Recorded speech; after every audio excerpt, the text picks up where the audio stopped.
En France, l'exploitant nucléaire doit sans cesse réévaluer la sûreté de son installation. Il y a un rendez-vous solennel tous les 10 ans au cours duquel il doit apporter des améliorations de sûreté.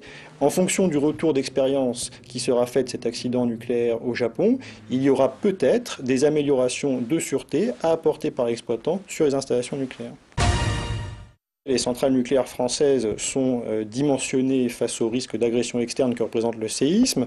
Donc on prend le séisme historiquement le maximal, on le place sous la centrale et on rajoute une norme de sécurité. Et ça a été le cas par exemple pour le réacteur numéro 1 du Tricastin qui a atteint ses 30 ans d'exploitation. L'autorité de sûreté nucléaire a dit qu'elle estimait que le réacteur était apte à fonctionner pour 10 ans supplémentaires, que les conditions pour faire face à un risque sismique étaient satisfaisantes. Néanmoins, concernant le risque inondation, elle a estimé que la centrale avait des améliorations à faire et que des travaux devaient être engagés et finalisés avant le 31 décembre 2014.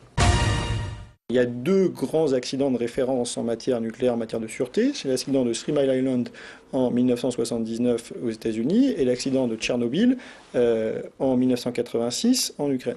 Là, on se situe vraisemblablement entre les deux, c'est-à-dire qu'on a une situation exceptionnellement grave. En fonction de l'évolution de la situation, il faut bien entendu surveiller, même si en étant à quelques milliers de kilomètres du Japon, on peut quand même ne pas être trop inquiet.